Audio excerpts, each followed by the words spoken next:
bienvenidos nuevamente. Hoy retomamos nuestra serie Señor, enséñanos a orar con la lección número 48, que tiene por título Porque también nosotros perdonamos. Entonces, vamos a dar inicio con nuestra porción de la escritura que ha sido la base bíblica en las últimas lecciones, que es Lucas capítulo 11 versículo 4, que dice: y perdónanos nuestros pecados, porque también nosotros perdonamos a todos los que nos deben. Entonces, si se detuvo a observar la diapositiva, se podrá dar cuenta que hay subrayadas 3 palabritas, ¿sí?, que son claves. La primera es porque y las 2 siguientes son a todos. Y bueno, desde la lección 42 hasta la 47 estuvimos enfocados en la primera parte de esta quinta petición de lo que ha sido llamado el Padre Nuestro por parte de algunos. Vimos distintos aspectos que están incluidos en esta petición por el perdón de nuestros pecados. La primera parte tiene que ver con nuestra relación con Dios, ¿sí?, la parte vertical. Es decir, de nosotros a Dios pedimos su perdón y de Dios hacia nosotros recibimos su perdón. Entonces, esto tiene que ver con la primera frase de esta quinta petición, que es: y perdónanos nuestros pecados. Ahora nos enfocaremos en la segunda parte a partir de esta lección número 48, que tiene que ver con el perdón en nuestras relaciones en el plano horizontal. Sí, ya estuvimos hablando por varias lecciones acerca del perdón en el plano vertical, es decir, de Dios hacia nosotros, y la segunda parte de esta petición tiene que ver con el perdón hacia nuestro prójimo, que incluye a todos aquellos que nos deban, sean creyentes o no lo sean. Entonces, esta segunda parte de la petición que encontramos aquí en este versículo 4, porque también nosotros perdonamos a todos los que nos deben, ¿sí? La palabra porque es un vocablo que asigna una razón. El decir perdónanos porque nosotros también perdonamos, ¿de qué está hablando? ¿Acaso mi perdón o su perdón a otros determina el perdón de Dios hacia nuestra vida, hacia cada uno en lo individual? ¿Qué no cuando recibimos a Cristo por la fe fuimos perdonados de manera incondicional?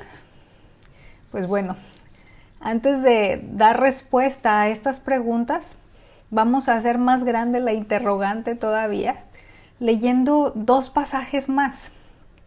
El primero de ellos está en Marcos capítulo 11, son los versículos 25 y 26, cuyo contexto es la enseñanza del Señor Jesús a los discípulos acerca de la fe y de la oración. Es de esto de lo que les estaba enseñando en el momento en el que menciona las cosas que tenemos aquí escritas en estos versículos 25 y 26, que dice: y cuando estén orando, perdonen si tienen algo contra alguien, para que también su Padre, ¿sí?, y aquí les subrayo estas palabras, su Padre que está en los cielos les perdone a ustedes sus transgresiones. Pero si ustedes no perdonan, tampoco su Padre que está en los cielos perdonará sus transgresiones.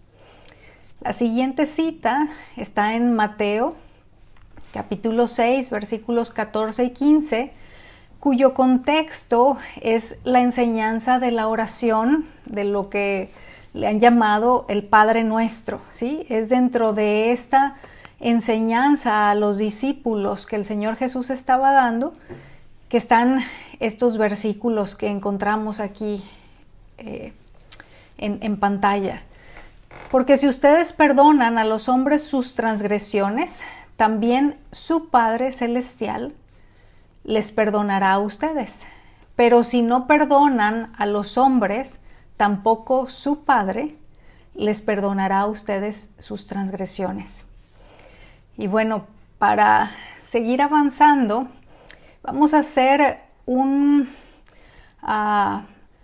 pequeño recordatorio acerca de dos cosas que vimos en las lecciones acerca de pedir a Dios por nuestro perdón. Es decir, dentro de las lecciones en donde estuvimos aprendiendo de la primera parte de esta quinta petición, vimos dos cosas que vamos a repasar o a recordar en un momento porque es importante que las tengamos presentes para poder ubicarlas dentro de lo que estamos aprendiendo hoy y que puedan ser como ese fundamento que necesitamos para poder tener una comprensión clara. La primera, vimos que la salvación incluye 3 tiempos, ¿sí? Espero que aquellos que estuvieron en esa lección recuerden cuando hablamos acerca de esto. Vimos que el creyente es salvado de la pena del pecado en el momento en que puso su confianza en el Salvador, que es en ese momento en el cual recibimos la justificación, que es esa primera parte o ese primer tiempo de lo que engloba la salvación. La segunda cosa es que el creyente es salvado a diario del poder del pecado al dejar que el Salvador, o en este caso el Señor Jesucristo, viva su vida por medio de él. Esto es conocido también como la santificación, que tiene que ver con la reproducción del carácter moral de Jesús en el creyente. Y en tercer lugar, o el tercer tiempo de la salvación, es que el creyente será salvado de la presencia del pecado en el tiempo del arrebatamiento o traslado de la iglesia, lo cual es llamado también la glorificación. Entonces, el tiempo pasado quedó atrás. El tiempo futuro aún no llega. Es decir, la justificación ya ocurrió, la glorificación está por venir. Pero en el tiempo presente, el Espíritu Santo va dando forma al creyente para hacerlo conforme a la imagen de Jesús. Y eso es lo que en la parte de la salvación en la que nos encontramos al día de hoy, ¿sí? Al día de hoy, en este presente, que estamos en ese tiempo de la salvación, que es la santificación, como creyentes somos modelados para ser hechos conforme a la imagen de Cristo. Y bueno, la segunda cosa que vamos a recordar es la diferencia entre el perdón de Dios como juez y su perdón como padre. Vimos que su perdón como juez es otorgado al creer en el pago realizado por Cristo en la cruz a nuestro favor. Nuestros pecados son perdonados, nuestra deuda es cancelada y somos declarados no culpables por Dios, ¿sí? Ese es el perdón de Dios como juez. Un comentarista bíblico le llamó el perdón judicial, ¿sí?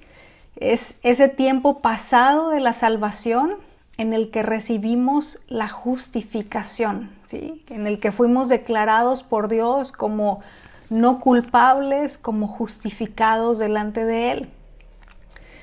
En ese momento recibimos la suspensión de la pena justa que estaba sobre nosotros con solo creer.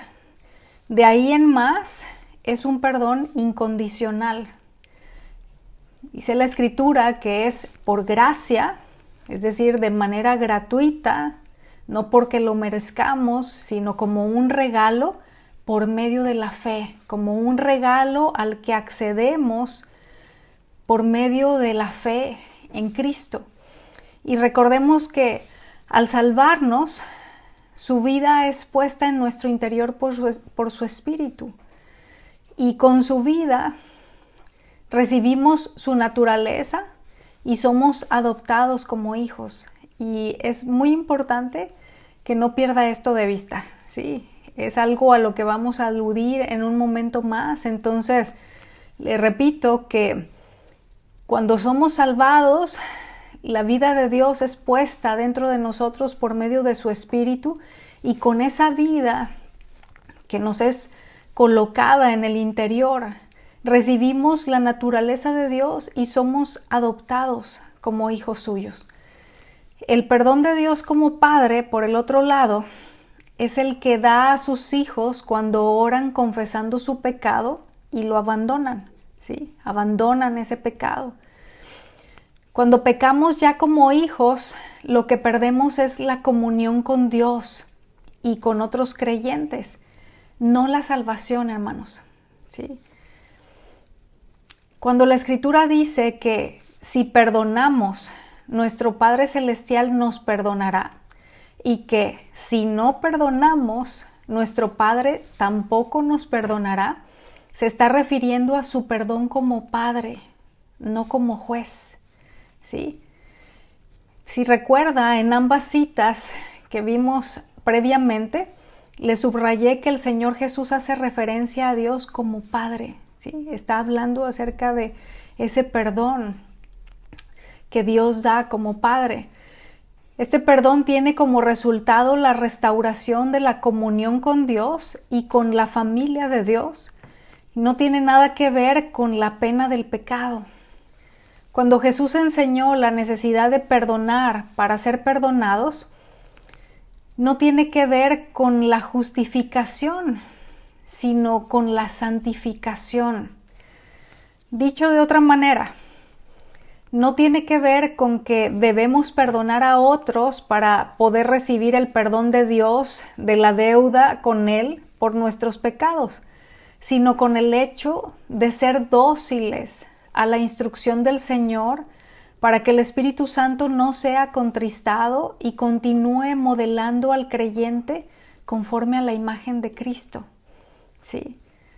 Es decir, tiene que ver esa instrucción o esa obediencia a la instrucción de perdonar a otros de la manera que Dios nos perdona, con el hecho de que estamos en este tiempo de la salvación, que es la santificación, que es la etapa en la cual el Espíritu Santo va dándonos forma para que nos parezcamos cada vez más a Cristo, ¿sí? Para que podamos tener cada vez en mayor medida el carácter moral de nuestro Señor Jesucristo. Entonces, el hecho de que nosotros perdonemos a otros es una manifestación de esa obra de formar a Cristo en nosotros por parte del Espíritu Santo. Hace un momento le mencioné que cuando Dios nos salva, pone su vida dentro de nosotros por medio de su Espíritu. Y con su vida viene su naturaleza. Así que, por un lado, un creyente que perdona a otros hace evidente que recibió la naturaleza de Dios en el momento de creer, porque Dios es perdonador, es parte de su esencia. Así que al perdonar manifiesta el creyente la vida de Dios, expresa a Cristo y refleja su imagen.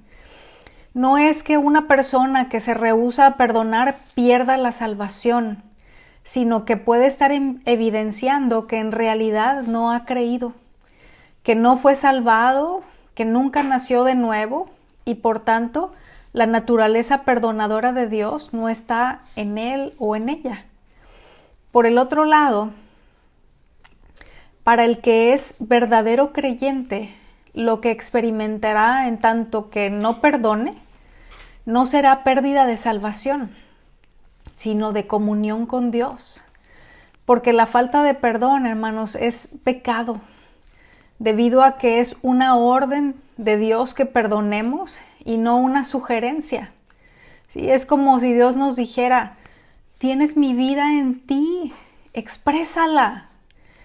Y en tanto que no nos arrepintamos de ello, ¿sí? En tanto que no nos arrepintamos de no perdonar a otros, ese pecado impedirá que podamos relacionarnos libremente con Dios y que estemos en comunión con Él.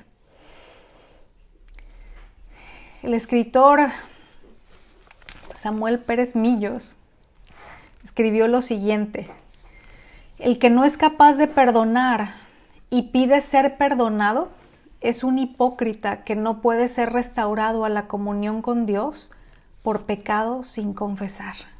Está fuerte, ¿verdad? Pero pues es una realidad.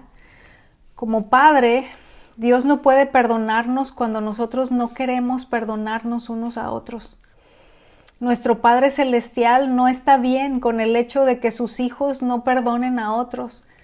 Cuando decidimos manifestar nuestro yo en lugar de reflejar su imagen, nos perdemos de beneficios que trae consigo que sea Cristo quien viva a través de nosotros, como es el mantenernos en comunión con Dios y con los suyos.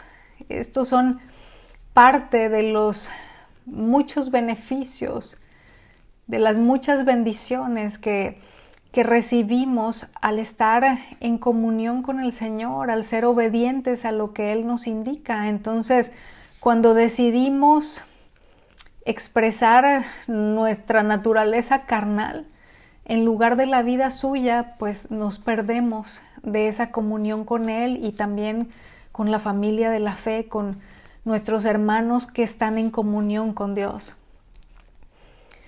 Ahora vamos a otro pasaje que es paralelo al pasaje que vimos previamente, que leímos de Mateo capítulo 6, versículo 14. En este caso es Lucas capítulo 6, los versículos 37 y 38. El Señor Jesús, enseñando a sus discípulos, les dijo: no juzguen a los demás y no serán juzgados. No condenen a otros para que no se vuelva en su contra. Perdonen a otros y ustedes serán perdonados. Den y recibirán.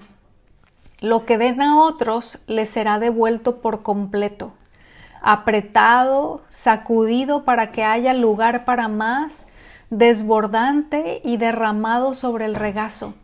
La cantidad que den determinará la cantidad que recibirán a cambio. Una de las leyes de vida que Dios ha establecido para gobernarnos es la ley de la siembra y la cosecha. Debido a esa ley, si alguien siembra frijol, cosechará frijol, no arroz. Pero esta ley, hermanos, no solo aplica en el cultivo de la tierra, sino que abarca la totalidad de nuestra vida. Y en un sentido es de lo que están hablando estos versículos que tenemos en pantalla. Pero también tiene que ver con el hecho de que si nosotros hemos recibido buena semilla de parte de Dios, ¿por qué vamos a sembrar la mala semilla que se origina en nosotros? ¿Por qué vamos a juzgar a los demás si Dios nos aplicó la justicia de Cristo cuando lo que merecíamos era todo lo contrario? ¿Por qué vamos a condenar si el Señor ha retirado la justa condena que pesaba sobre nosotros? ¿Por qué vamos a ser mezquinos si el Señor ha sido tan generoso? ¿Por qué vamos a retener el perdón hacia otros cuando el Señor proveyó en Cristo el perdón de nuestros pecados aún desde antes de que fuéramos creados? ¿Por qué vamos a manifestar odio si nosotros hemos sido amados con un amor tan grande que no alcanzamos a comprender en toda su magnitud? Así que ese perdonen y serán perdonados no está hablando de que nos ganamos el perdón de Dios por saber perdonar, porque su perdón es por gracia y no por obras. Está hablando de la disposición de perdonar a otros debido al hecho de haber experimentado su perdón. Tiene que ver con ubicarnos en la realidad de que el pago que Cristo realizó para cubrir nuestra deuda fue el todo, fue darse a sí mismo, porque nuestra deuda era contra un ser infinito y por tanto para nosotros impagable. Así que Cristo lo dio todo, se dio a sí mismo.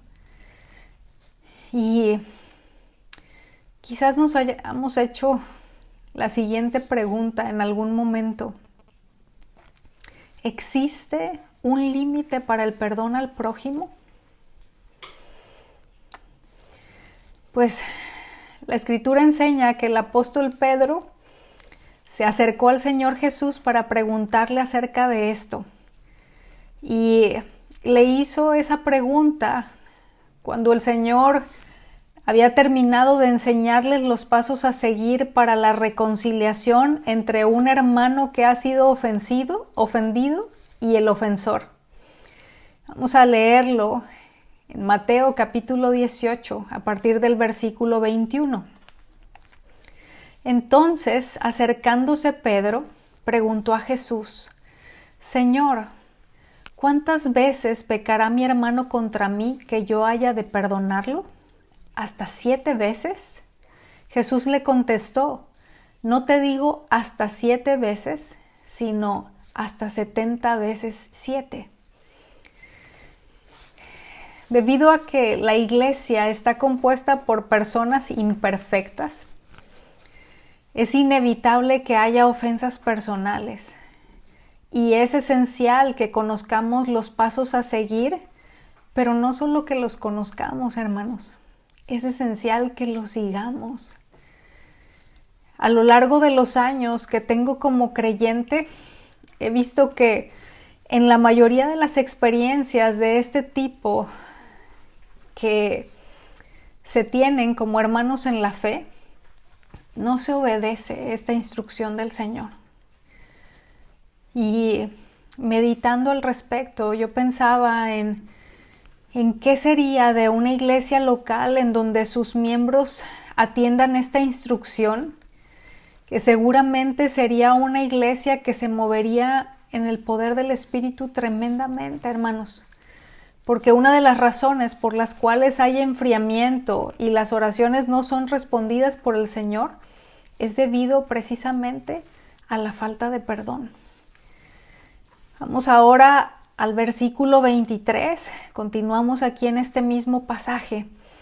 Dice: por eso el reino de los cielos puede compararse a cierto rey. ¿Sí? Le subrayo estas dos palabritas: cierto rey, que quiso ajustar cuentas con sus siervos. Al comenzar a ajustarlas, le fue presentado uno que le debía 10,000 talentos. Y bueno, los talentos era una medida que se utilizaba en aquel entonces, que equivaldría aproximadamente a unas 216 toneladas de plata o 60 millones de denarios, que era otra medida que se utilizaba en aquel entonces y que vamos a ver en este mismo pasaje. Un denario equivalía al salario de un día de un trabajador, ¿sí? de un obrero. Versículo 25. Pero no teniendo él con qué pagar. ¿Sí? No teniendo él con qué pagar, su señor ordenó que lo vendieran, junto con su mujer e hijos y todo cuanto poseía, y así pagara la deuda. Entonces el siervo cayó postrado ante él, diciendo: tenga paciencia conmigo y todo se lo pagaré. ¿Sí? Quiero pedirle que ponga atención también a esta frase subrayada: tenga paciencia conmigo y todo se lo pagaré. Este siervo estaba solicitando del rey su paciencia, ¿sí? Aunque estaba muy consciente de que era una deuda impagable, ¿sí? Sin embargo, estaba diciendo: le voy a pagar todo, solamente téngame paciencia. Versículo 27. Y el señor de aquel siervo tuvo compasión, lo soltó, ¿sí? La palabra soltó significa libertar completamente. y le perdonó. Esta palabra perdonó significa remitir o perdonar completamente una deuda. Entonces aquí nos dice que le perdonó la deuda. Versículo 28. Pero al salir aquel siervo, encontró a uno de sus consiervos que le debía 100 denarios.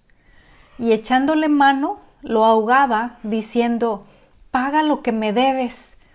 Entonces su consiervo, cayendo a sus pies, le suplicaba: ten paciencia conmigo y te pagaré.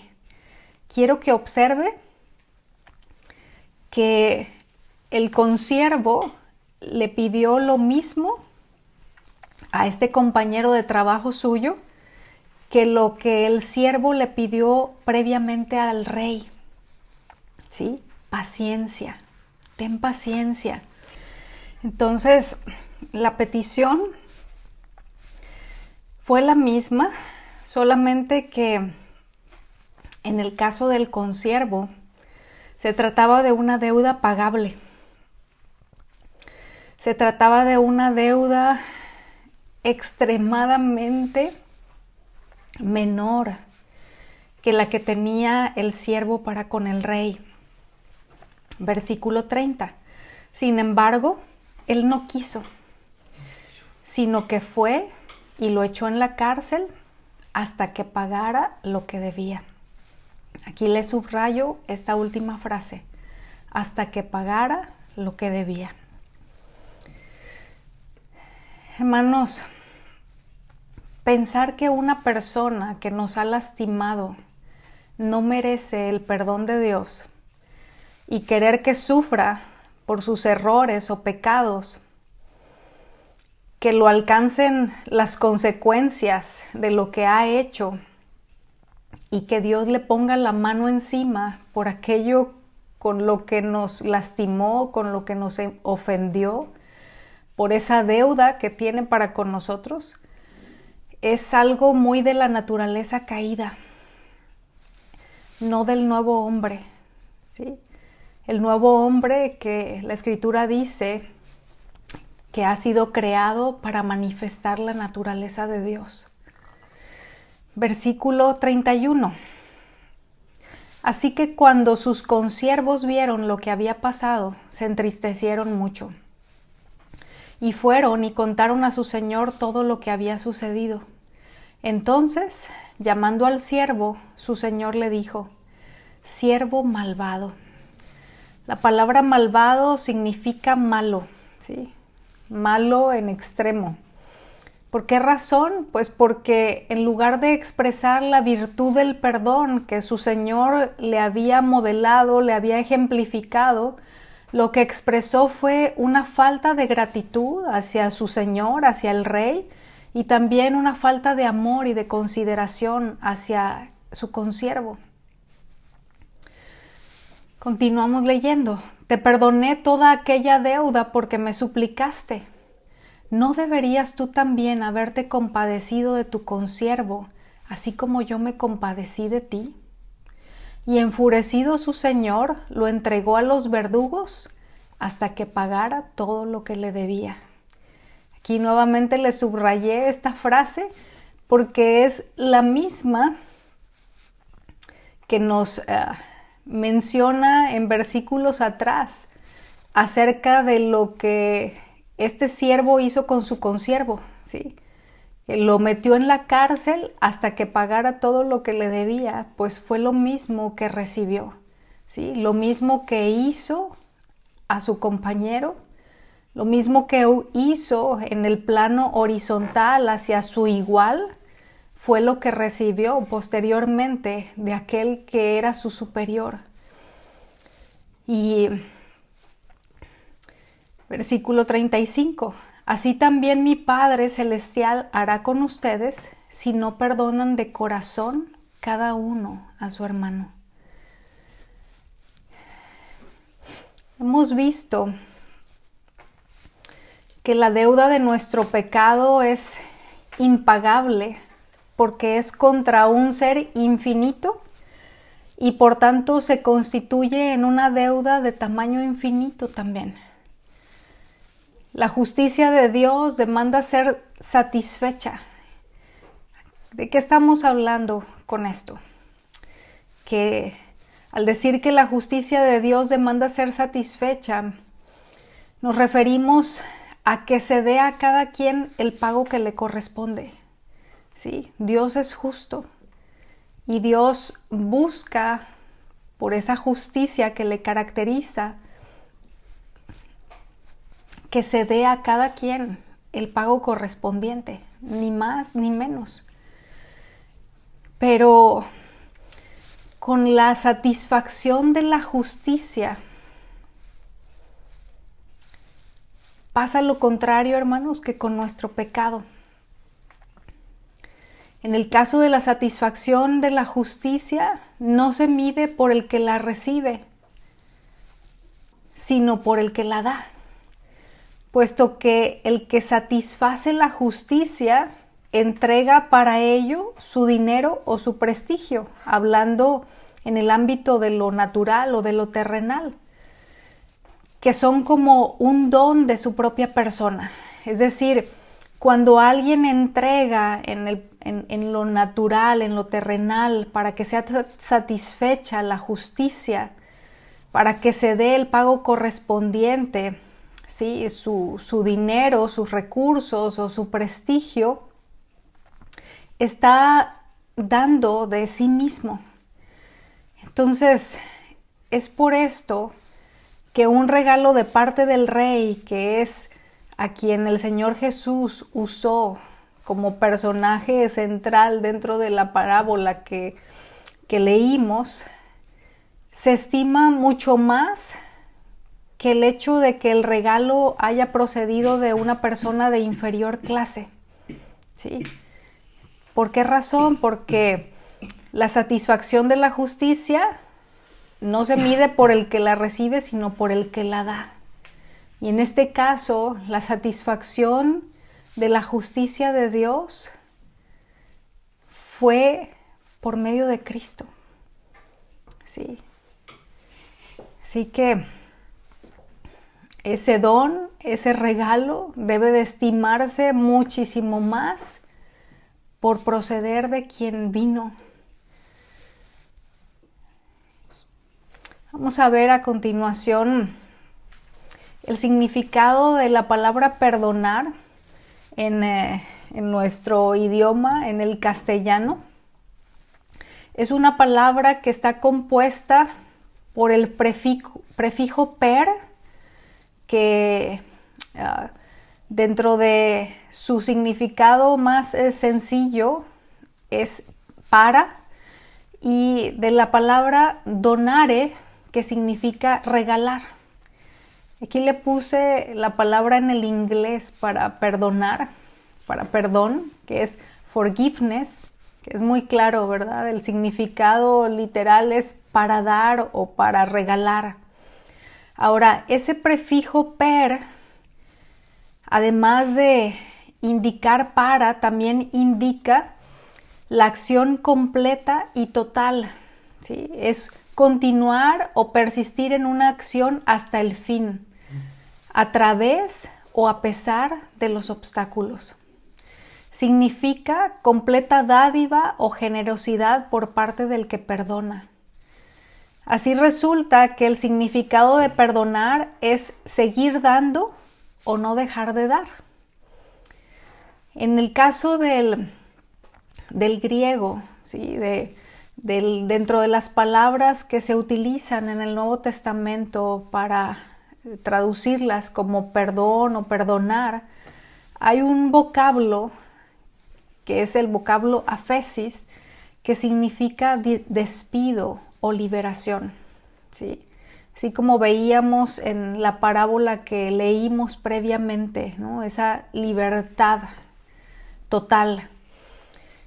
Y se liberta completamente al que nos debe o no se libera, hermanos. Cuando estamos hablando de perdonar, no hay perdón a medias, ¿sí? O liberamos por completo o no liberamos. No puede ser que en un momento en el cual nos sentimos de humor como para perdonar, lo hagamos y que al momento siguiente recordemos la ofensa y volvamos a estar con una falta de perdón. Entonces, o otorgamos el perdón o no lo otorgamos. No puede ser que en un momento sí y al momento siguiente no.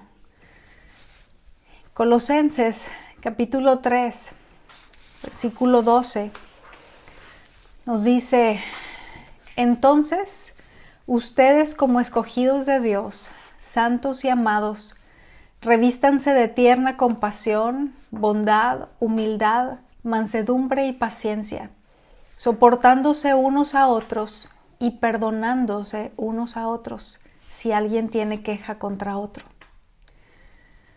¿De qué manera? ¿En qué medida?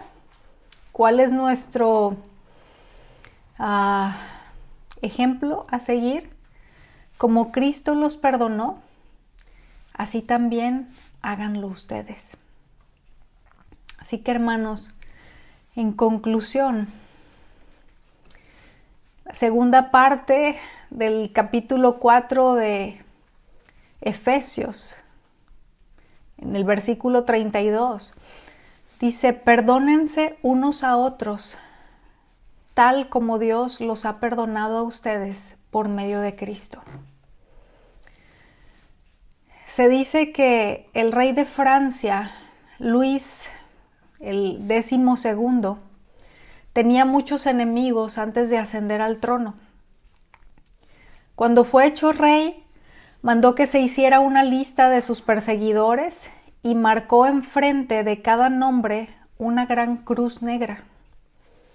Cuando se supo esto, sus enemigos huyeron porque creyeron que aquello era una señal de que deseaba castigarlos.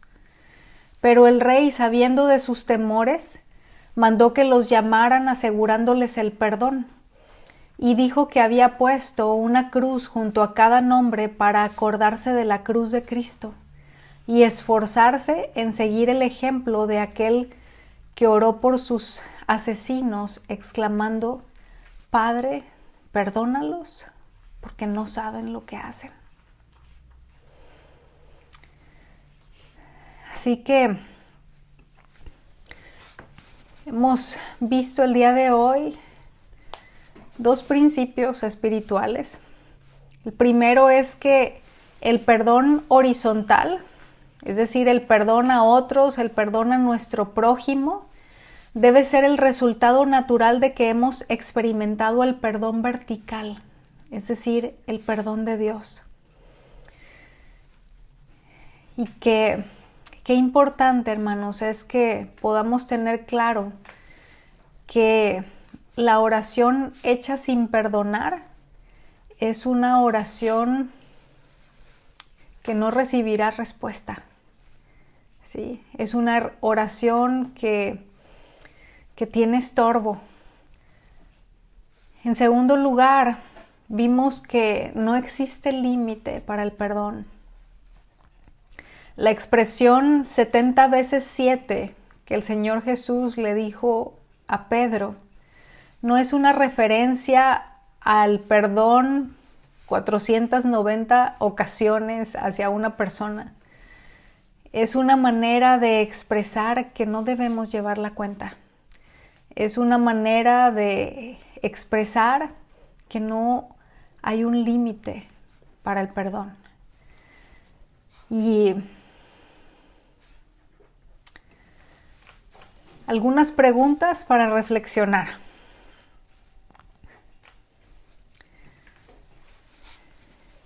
¿Tengo la seguridad de que Dios ha perdonado mis pecados? Si es así, ¿de qué tamaño es el perdón que he recibido? Yo espero que todos podamos ubicar cuál es ese tamaño. Sí, porque recordemos que nuestra deuda era impagable, hermanos. Así que el tamaño del perdón fue infinito. a veces catalogamos por tamaños los pecados como seres humanos y podemos caer como creyentes en el error de pensar que como no tuvimos una vida muy desordenada antes de conocer al Señor, porque no matamos, no robamos, algo grande, ¿no? Porque seguramente el cambio de la abuelita, como ha dicho Raúl, a la mayoría, si no es que a todos nos pasó. Pero como luego nos ponemos a medirnos comparándonos con otros que han hecho cosas muy graves, muy terribles, en lugar de medirnos con quien debe ser nuestra medida, que es Cristo, caemos en el error de pensar que no es tanto lo que Dios nos ha perdonado en comparación con lo que tuvo que perdonarles a aquellos que incidieron en muchísimos más pecados o más graves en nuestra escala que lo que nosotros podamos haber cometido. Pero otra vez, hermanos, la realidad es que cualquier pecado que cometamos es una ofensa contra un ser infinito y por tanto se constituye en una deuda de un tamaño infinito. Así que, ¿de qué tamaño es el perdón que usted y yo hemos recibido? Pues es de ese tamaño. El punto es, yéndonos a la siguiente pregunta, ¿estoy siendo congruente en el perdón dado a otros? Si el perdón que recibí es infinito, ¿estoy manifestando esa conciencia y una gratitud a Dios, perdonando a otros de la misma manera que yo he sido perdonado? Pues bueno, otra vez son preguntas para que nos detengamos a reflexionar y que nos detengamos lo suficiente para dar respuesta a cada una de ellas y tomar determinaciones en ese sentido. Y ya por último, que tomemos decisiones, hermanos. ¿Sí? El punto es a qué decisión nos debe llevar toda esta enseñanza e instrucciones de nuestro Señor Jesucristo. Mire, le voy a platicar una anécdota. Cuando yo estaba niña, debo haber tenido como unos 5 años, no sé, unos 4 o 5 años. En la escuela, en el jardín de niños al que yo asistía, había un juego que entre los niños hacíamos, ¿no?